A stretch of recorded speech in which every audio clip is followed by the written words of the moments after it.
interpellation du président de la République qu'on a appelée la mobilisation générale, où il faut inviter tous les Congolais à entrer dans l'armée pour protéger leur pays. Nous sommes en train de prendre ça à la légère. Et j'ai suivi les discours de certains grands politiciens, soi-disant grands politiciens de la RDC sur les médias congolais, en train de décourager les jeunes à entrer dans l'armée sous prétexte que l'armée n'est pas payée.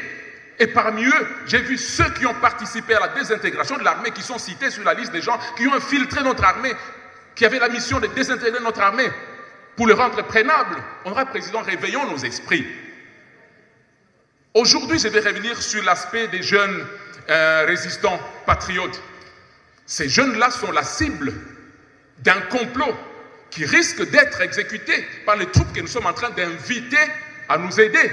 On veut détruire cette structure des jeunes Maï-Maï, qu'on appelle Maï-Maï, un groupe négatif. Ils sont plus négatifs que les prisonniers qui sont en train d'être libérés dans des prisons des pays voisins pour nous attaquer.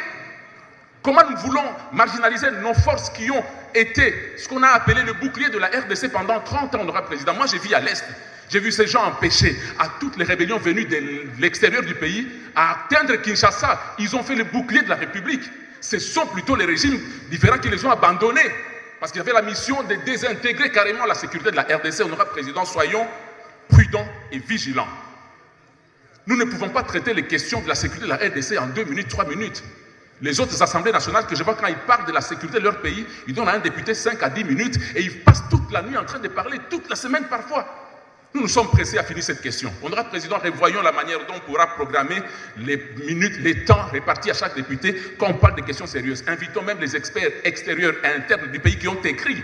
Lisons l'ouvrage « L'Holocauste au Congo » de Charles Onana. Nous allons comprendre ce que nous valons.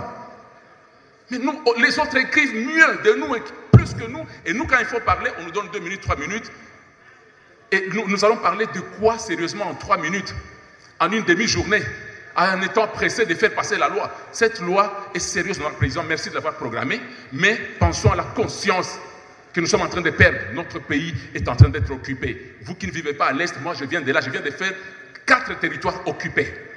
Les troupes qu'on a invitées